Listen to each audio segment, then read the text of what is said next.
We're growing jobs and wages and unleashing opportunities in every single corner of the state. We're investing in education and our greatest asset, our young people, and retraining Iowans so that they can have the skills for the jobs that are available today and tomorrow. And we're working hard to address Iowans' healthcare needs by finding solutions for some of our most vulnerable Iowans. As governor, I have had the amazing opportunity to travel the state and to travel this world, travel the globe, talking about a place I love and highlighting the amazing things that are happening here. And that's not always been the case. 8 years ago, when I took office, the unemployment was high. The budget was a mess, massive spending, debt. They cut education, 10% across the board cut. They want to go backwards. Fred wants to go backwards. If you listen to him in a debate, his answer to when he answered a question. Yeah. His answer to everything was more money and bigger government. And I don't believe that. We believe in Iowa. We believe in helping you keep more of your hard-earned money.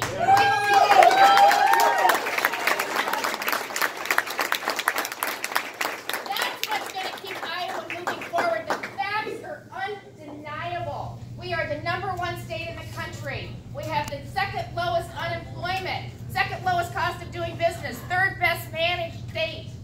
Wages are going up, taxes are going down. I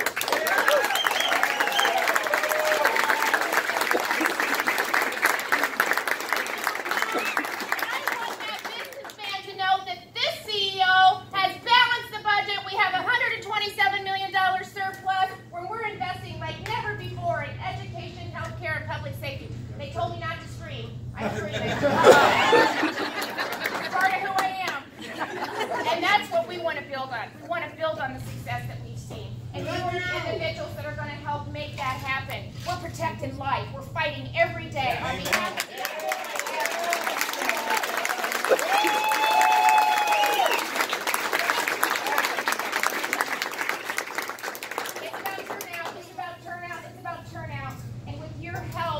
Iowa is going to win. Iowans are going to win, and we're going to keep this state moving in the right direction.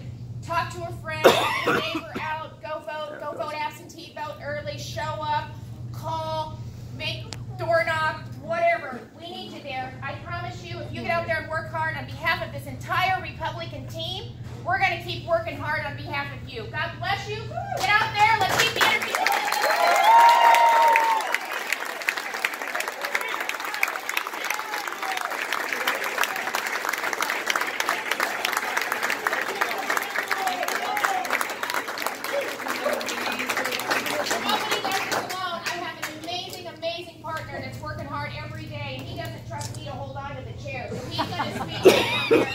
I am so proud to have as part of my team Lieutenant Governor Gregg.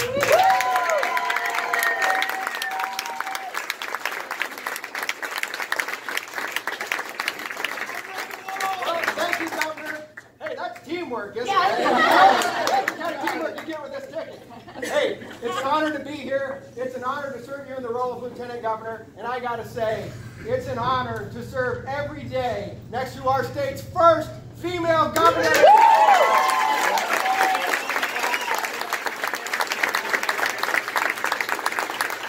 know what? She happens to be the most qualified for the job as well, I should know. At the county level, serving for 14 years as the Clark County Treasurer. She was elected to the state Senate, where she represented the most rural district in the state.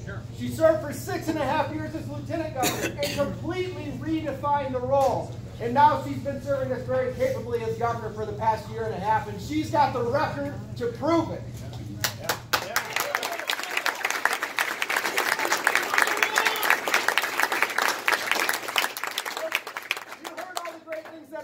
In this state. I'm not going to repeat it all. We could go on all day long. #1 state in the nation, second lowest cost of doing business, third best managed state, second lowest unemployment in the country. But here's what you need to know. None of those things happen on their own.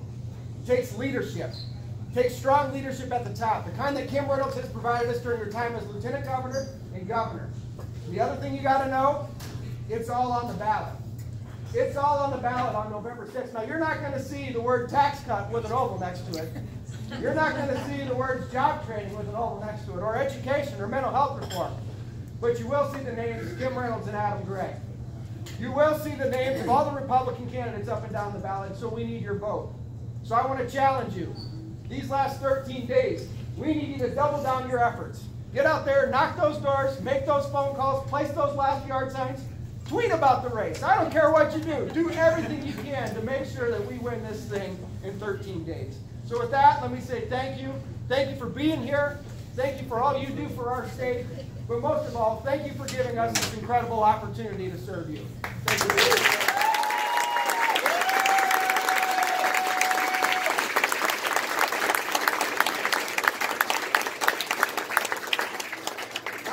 Incredible honor to introduce somebody who is truly a living legend in our state. Somebody, it's hard to imagine that our respect or esteem for this man could have gone up from where it was, but I think it has in the past 4 months.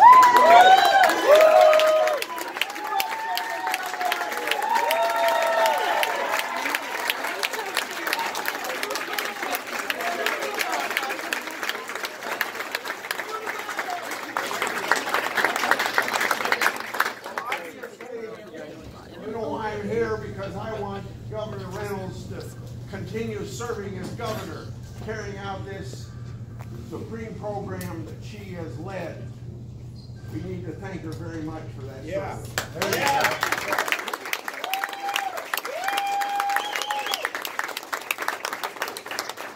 I want you to remember 2 words about this campaign and about our great governor.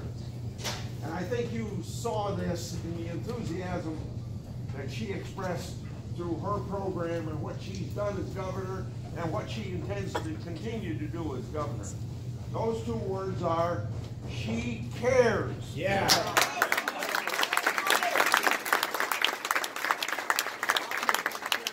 All of Iowa, because she knows about all of Iowa. That's right. Knows all about Iowa. I think he knows Polk County well. But she cares about all of Iowa. But then you have heard her say how she cares about the families of Iowa. She cares about the children of Iowa in our schools and what she's done to enhance education there. She cares about fiscal responsibility, $127 million carryover. And you know what she and her predecessor had to do after 12 years of another party being in governorship, leaving us $900 million in the hole, getting out of the hole, replenishing our trust funds, having a $127 million program, budget surplus, and then continuing down the road. She cares about jobs, her ever-ready job program, training for workers that we need right now, what she cares about mental health, working with the legislature to get very needed reforms done, and you can go on and on. She covered more ground than I can remember. Because she's a person that works hard. She's devoted to all of Iowa. She cares about Iowa. And that's the message that we have to carry to the people of Iowa to get her re-elected. Yeah. And to make sure that we continue those programs. That's right.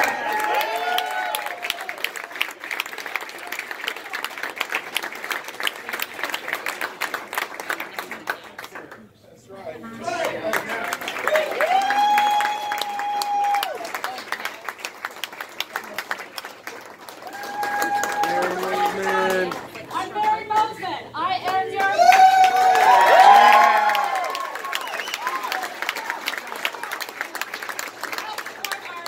first female governor of Iowa, Miss Kim Reynolds, and this fantastic team. I can't tell you how proud I am to be on this team. That being said, you see a lot of commercials these days.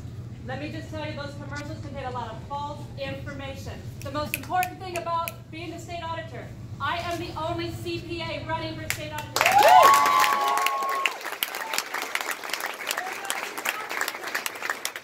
There's consequences if the elected state auditor auditor is not a CPA. If we have to outsource all of the financial audits that we have been performing for almost 40 consecutive years, there will be consequences. Very conservatively, it could be an additional $5 million per year in audit service tax increases. So it's important to keep the state auditor's office in the hands of a CPA. In addition, my opponent says he wants to wake up the watchdog. But what you don't know is that when my opponent served as a prosecutor in the Attorney General's office, he failed to act when the largest fraud in Iowa's history identified by the state auditor's office crossed his desk. $1.9 million diverted from the University of Iowa hospitals into a doctor's personal bank account. And when that fraud that I issued landed on my opponent's desk, he did nothing. That being said, I have a proven record of results. I have issued over 100 investigative reports identifying over $14 million in fraud. I've issued over 1,000 audit reports. Most of those reports include recommendations for efficiencies and compliance. I will keep the auditor's office moving forward on behalf of Iowa taxpayers. It's an honor to serve you. Thank you for being here. Thank you,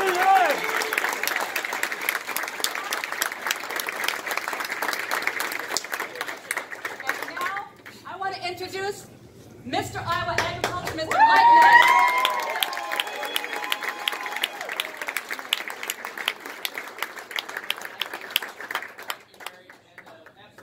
Be here this morning to support our great governor and all up and down this ticket to work with great people like Mary and Paul Payne as well, and the candidate I'm going to introduce after I'm done, Jeremy Davis for state treasurer. I have the best job. I get a chance to travel this state almost every day to represent the greatest farmers and ag businesses in the world. I like to say that God made Iowa for agriculture.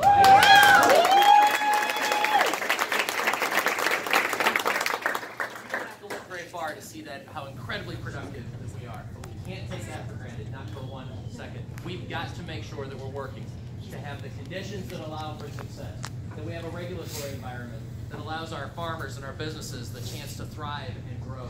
We've got to stay focused on markets for our products, both international and domestic. We've got to take care of our natural resources like soil health and water quality. And we've got to make sure that we're providing the workforce that we need for today, but also the jobs of tomorrow. Because if there's one thing that's true in agriculture is that change is constant, and so we always need to be looking to the future. I am very proud. My wife and I are raising the 5th generation of our family that's involved in our farm operation up in northwest Iowa. My great-grandfather bought that farm in 1902. And I tell you what, I plant in the spring, I harvest in the fall, and I'm involved in that operation throughout the year. But what I'm most focused on is representing every single Iowan, every full-time farmer, part-time farmer, even people who work for agribusinesses in our state who make this great state and make our agriculture what it is. So proud to be a part of this great team, and we're going to keep moving Iowa forward. Thank you.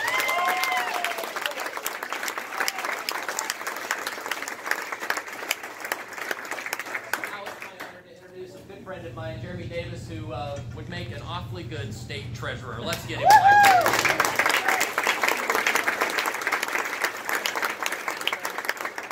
Good morning, everyone. It is great to be here and joining the governor on the tour around the state to talk about why we truly want to keep Iowa moving forward.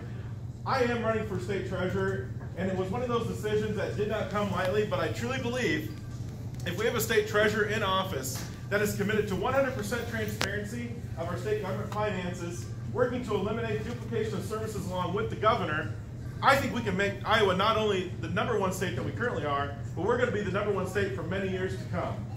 I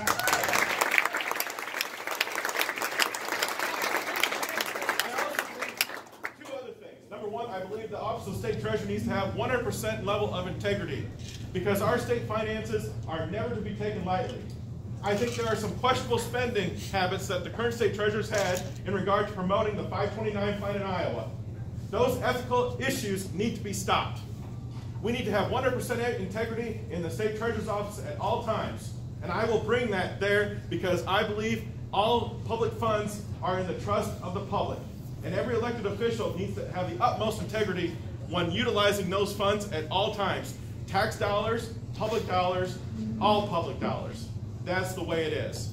I also believe we need to have a state treasurer that is a proponent of economic development.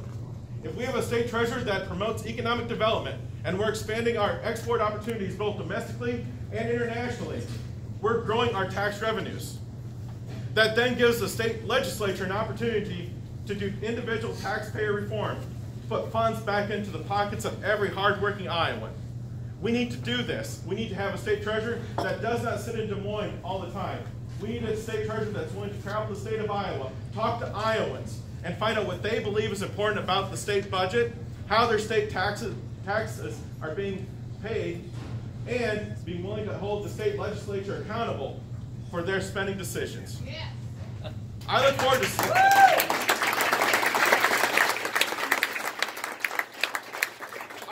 serving Iowa as the next state treasurer. But more importantly, I look forward to helping Governor Reynolds and the entire team, from Mary Mosiman as state auditor, Mike Naig as Secretary of Agriculture, re-electing Paul Pate as our Secretary of State.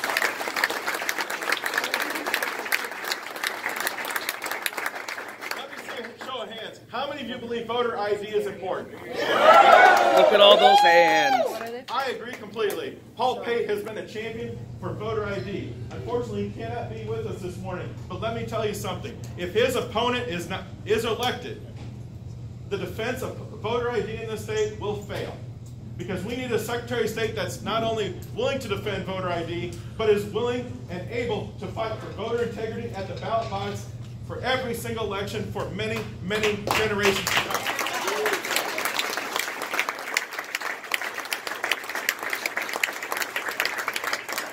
And so I look forward to serving you. I look forward to serving all Iowans as state treasurer, because I believe we have a truly great opportunity to not only keep Iowa #1, but keep Iowa #1 for many generations to come. Thank you all for being here this morning.